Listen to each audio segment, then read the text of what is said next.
Donc vous avez déjà eu une première expérience de greffe capillaire avant de rencontrer l'équipe Asclepios, c'est bien ça? Chez un médecin chir esthétique, il y a une trentaine d'années, j'ai été littéralement traumatisé. Mais vraiment, franchement, c'était une horreur. C'était il y a 30 ans. Les techniques ont certainement, c'était pas les mêmes qu'aujourd'hui, c'est sûr.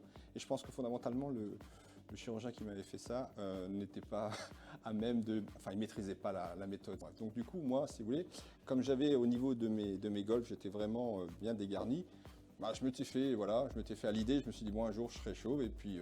voilà, c'est la vie, c'est comme ça. Jusqu'à ce qu'il y a, on va dire, un an à peu près, chez mon coiffeur à Strasbourg, comme quoi, j'avais rencontré une personne qui était en train de se faire couper les cheveux. Et puis je me suis intéressé et je lui demande, je dis, mais vous avez fait une greffe capillaire, vous? Elle me dit, bah oui. Elle me dit, pourquoi vous me demandez ça? Je dis, non, parce que ce qui m'a surpris, c'est qu'on ne le voyait pas. Moi, j'avais plein d'amis qui ont fait des greffes, mais ça se voit comme le nez au milieu de la figure. Parce que vous, votre particularité, finalement, c'est votre ligne frontale qui est ultra naturelle. Voilà, exactement. Mais la personne que j'avais rencontrée chez le coiffeur, pareil.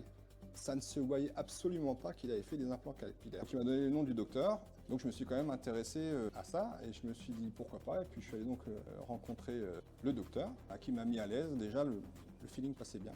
Et surtout, ce que j'avais apprécié, c'est que ce que je ne voulais pas, c'est que ça se remarque que j'avais fait une greffe capillaire.